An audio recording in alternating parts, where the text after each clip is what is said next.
Hello and welcome to the session on Projective Techniques.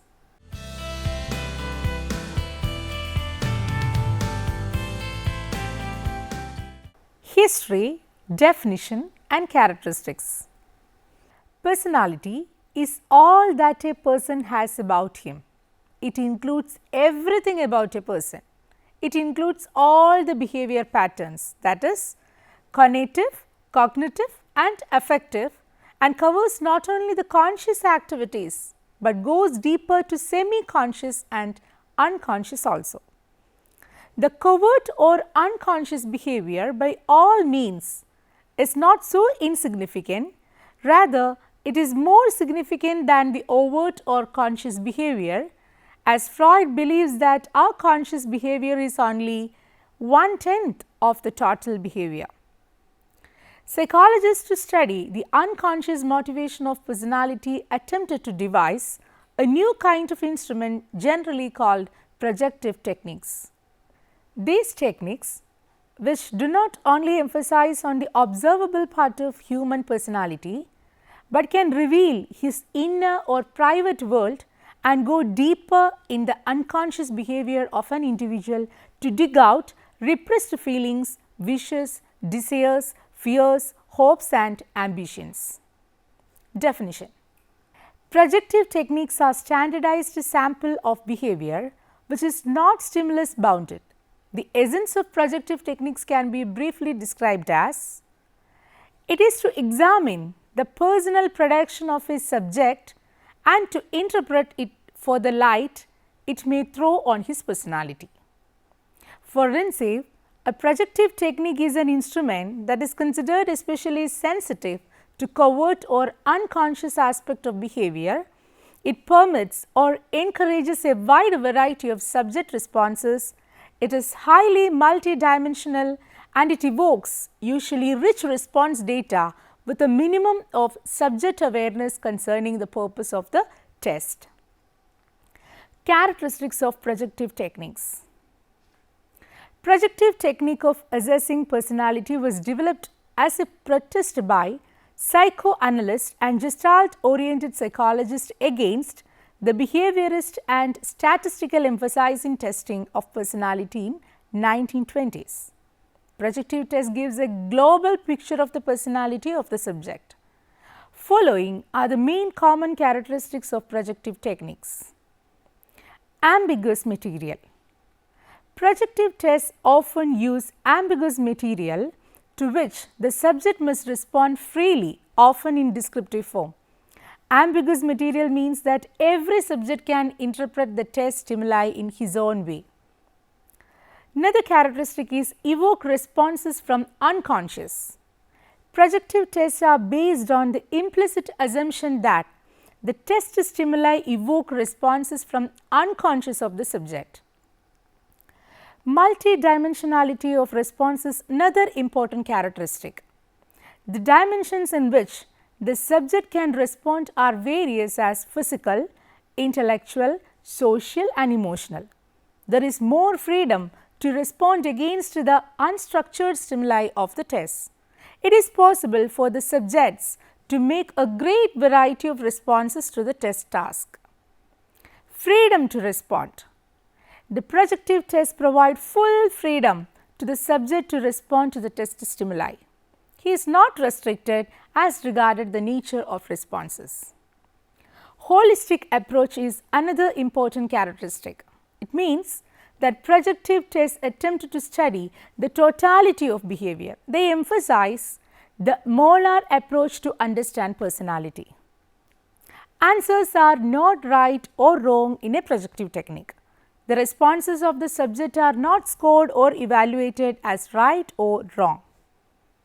The purpose of the projective test is disguised. Another important topic is important projective tests. Roscha Ingblot test.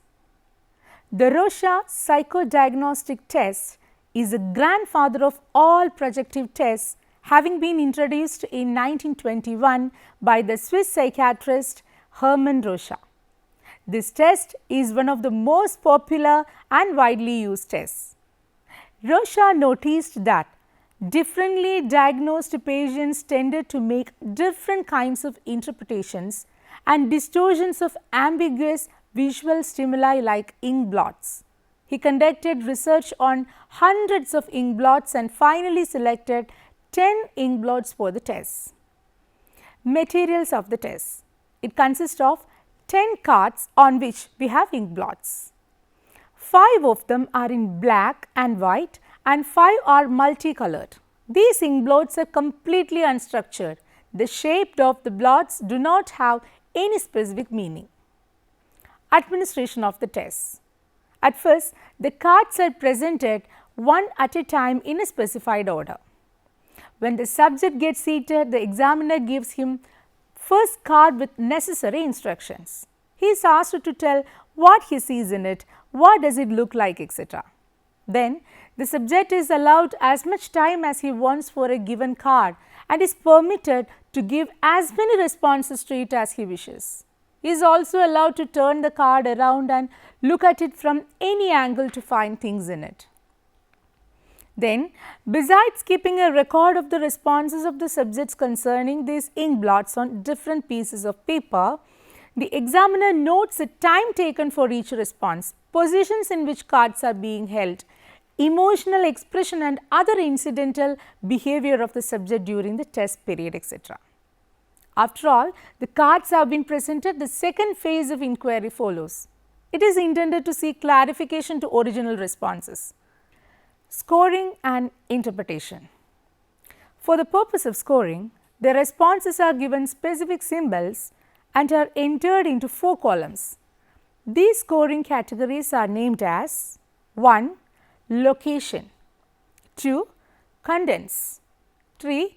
Originality, 4. Determinants. Then first one, location, it is in the first column. It refers to the part of the blot with which the subject associated each response. The response of the subject are represented by the symbols such as small w for whole blot, capital D for major detail, small d, small usual detail, capital D with small d indicate unusual detail and small s show white space. Then contents, it should be in the second column. This column concerns itself with the contents of the responses. It is simply takes notes of what is seen by the subjects and not the manner of its perception. The symbols used for scoring the content of the responses, scoring simple and the content of the responses are following. Capital H when subject sees human forms, capital A when subject sees animal forms, capital A small d or capital H small d show subject sees animal detail or human detail. Capital N shows subject sees natural objects like rivers, mountains, fields, etc. And capital O shows subject sees inanimate objects like lamp, shade, pots, etc. Next is originality, it should be written in third column. For each of 10 cards, certain responses are scored as popular by symbol P because of their common occurrences, while some others in which something new is given and thus they indicate some type of originality in them are scored as original and depicted by the symbol O. The next is determinants, it should be written in the fourth column. This column takes note of the manner of perception, that the particular characteristics which have helped the subjects in determining the blots or deciding his manner of perception. The main determinants are form indicated by capital F of the blots, its color capital C, movements capital M and shading indicated by capital K. Interpretation. Now, in all the 4 columns, the different symbols are counted. It gives an idea of the relative frequencies of different kinds of responses. The entry of the scores in symbols in different columns can be roughly made in this way. Reliability of the test. There are two contradictory views as regarded the reliability of the test, one held by clinicians and the other held by psychometricians. Clinicians who are skilled test administrations and interpretation claim that it is a highly useful and revealing test of personality of mental patients. Another important test is thematic apperception test, TAT. To elicit projection of personality characteristics at the psychosocial level, we must use media that allow for the projection of interpersonal relationships and social attitudes. Such a test is the thematic apperception test or TAT. TAT was devised by Morgan and Murray in 1935 in the course of a research program at the Harvard Psychological Clinic. The test consisting of perception of certain pictures in a thematic manner, that is revealing imaginative themes, it is called TAT, material and administration. It consists of 30 pictures which portray human beings in a variety of actual life situations. 10 of these cards are meant for males, 10 for females and 10 for both. In this way, the maximum number of pictures used with any subject is 20. The test is usually administered in 2 sessions using 10 pictures in each session. The pictures are presented one at a time. They are vague and indefinite. The subject is told clearly that this is a test of creative imagination. He has to make up a story for each of the pictures presented to him within a fixed time period. He has to take care of the following aspects. What is going on in the picture? What has led to the scene? What would likely happen in such a situation? In making up the stories, the subject unconsciously projects so many characteristics of his personality. There is no time limit. Therefore, the stories express his own life, natural desires, likes, dislikes, ambitions, emotions, sentiments, etc. Scoring and interpretation. The stories of TAT are scored in the following manner. First, hero of the story. What types of personality he has. 2. Theme of the story. What is the nature of themes of plots used in making story. 3. The style of the story. Length of the story, language used, direct or indirect expression, forced or poor expression. Then 4th, the contents of the story. What interests, sentiments and attitudes they depict. In which manner the behavior has been expressed. Next one, test situation. The subject's reaction to be listed as a whole. Then 6th, particular emphasis or omission. The omission, addition, distortion and attention to particular details. Next, subject's attitude towards authority and sex. And the last one is outcome of the story. Children apperception test. TAT works well with adults and adolescents, but for children it is not suitable. For children between 3 to 10 years, the CAT or CAT was developed by Dr. Leopold Belloc. Description of the test.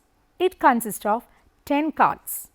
The cards have pictures of animals instead of human characters, since it was thought that children could identify themselves with animal figures more readily than with persons.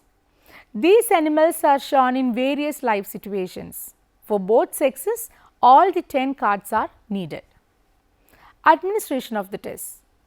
All the 10 cards are presented one by one and a subject is asked to make up stories out of them. The child should be brought in confidence and he should take the story making a pleasant game to play with. Interpretation of the test. It is centered around the following variables. Hero. The personality traits of the hero as revealed by the story. Theme. What particular theme has he selected for the story building? The end. Happy ending or unhappy, wishful, realistic or unrealistic. Attitude towards parental figures. Family role, with whom in the family the child identified himself. Other outside figures introduces objects or external elements introduced in the story but not shown in the pictures. Omitted figures, they may depict the wish of the subject that the figures were not there. Punishment, the relationship between a crime committed in the story and severity of punishment given for that. Defense and confidence, aggression, passivity, etc. Other supplementary knowledge, the language, the overall structure of the stories, time taken for them, etc. Next is word association tests. In this, there are a number of selected words. The subject is told that the examiner will speak a series of words one at a time. After each word, the subject should reply as quickly as possible with the first word that comes to his mind. There is no right or wrong responses. The examiner then records the reply to each word spoken by him. The reaction time and any unusual speech or behavior manifestations accompanying a given response is also taken into consideration. Another important test is sentence completion test. It includes a list of incomplete sentences, generally open at the end, which require completion by the sentence in one or more words. The subject is asked to go through the list and answer as quickly as possible. For example, I am worried over dash. My hope is dash. Michel Goldstein in the year 1959 constructed a sentence completion test to identify subjects whose typical method of dealing with threat was to avoid it, in contrast with those tending to approach or attack threat. Human figure drawings, HFD. The drawing of human figure, both male and female, is sometimes used as a means of obtaining a projection of a subject's self-concepts or body image, social role and relations with the opposite sex. Occasionally, they provide clues to the particular nature of the emotional conflicts and defenses of the subjects. Draw a person test, DAP.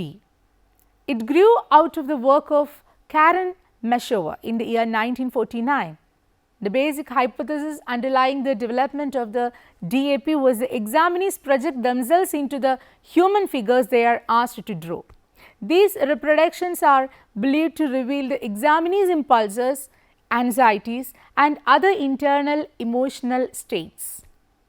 DAP consists of having examinees draw two human figures. First, they are instructed to simply draw a person and following completion of the task are told to draw a person of the opposite sex from that of the first drawing.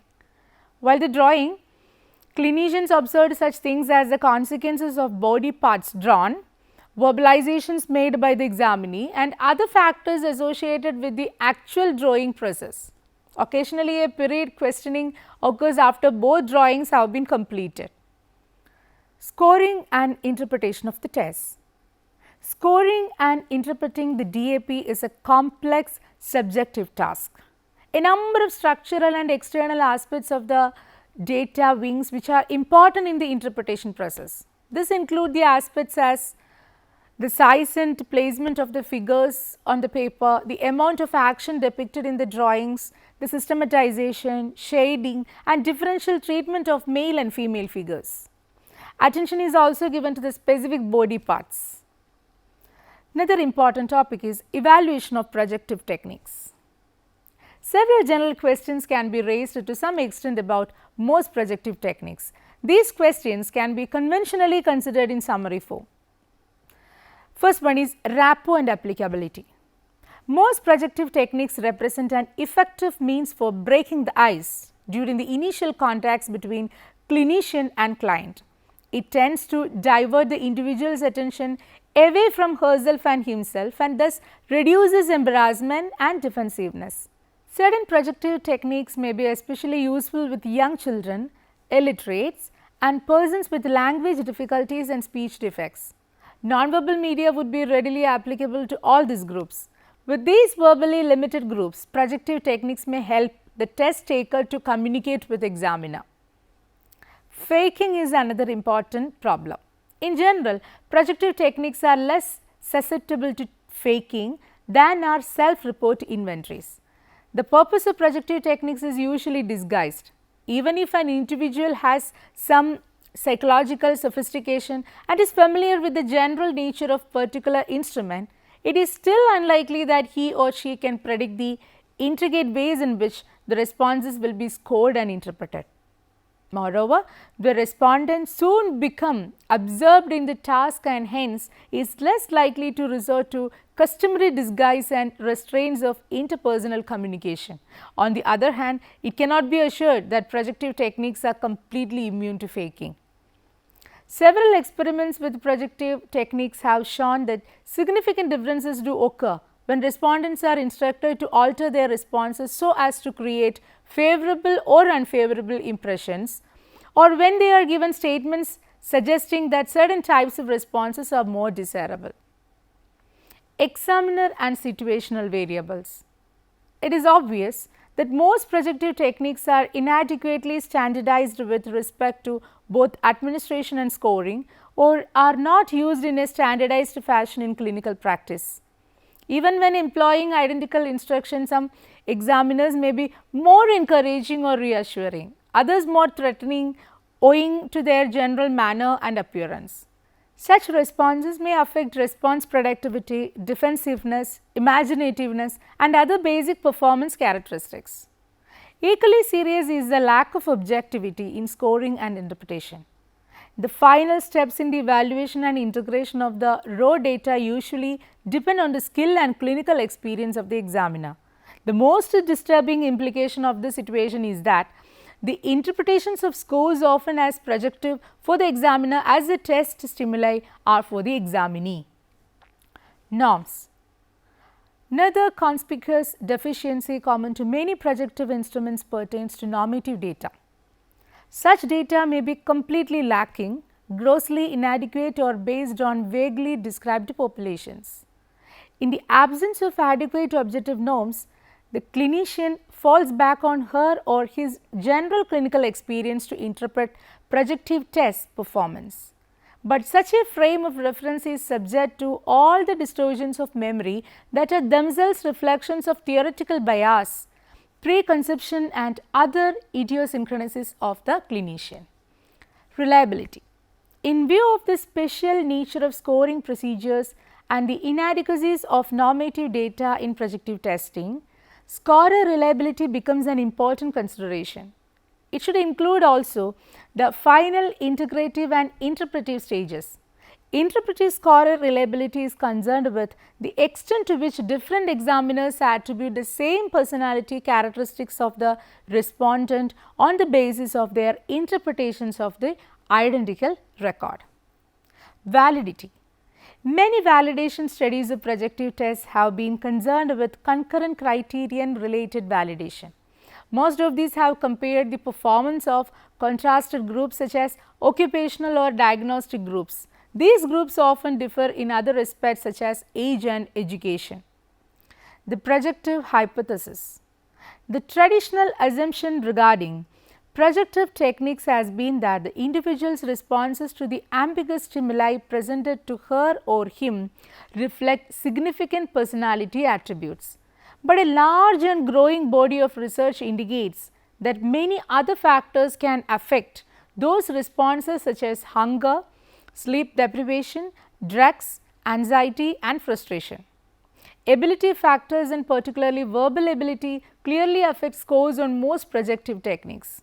In the light of all these findings, projective test responses can be meaningfully interpreted only when the examiner has extensive information about the circumstances under which they were obtained and the aptitudes and experimental background of the respondent. Let us summarize what we have discussed so far. This chapter provides a detailed description of projective tests.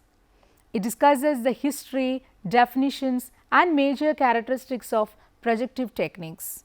The important and widely used projective techniques like Inkblot test, TAT, CAT, picture completion test, etc. are also discussed. Moreover, the chapter includes an evaluation of projective techniques in terms of its merits and limitations. Now, you can try to answer the questions given here. 1. Explain the features of projective techniques. 2. Discuss Roscha inkblot technique. 3. What is TAT? Explain. 4. What do you mean by inkblot tests? 5. What are the advantages of projective techniques? 6. Discuss the limitations of projective techniques. Hope that you may go through the reference books given here for further reading. Objective Personality Assessment, written by J. N. Butcher and L. S. Keller in the year 1984, Pregman Press, New York. Measurement and Evaluation in Psychology and Education by L. Thorndike and Hagen in the year 1979, Valley Eastern Private Limited, New Delhi. Psychological Testing by Anastasi and Urbina in the year 2007, Prentice Hall, New Delhi. Thank you for watching this program. We can meet again with another topic. Have a nice day.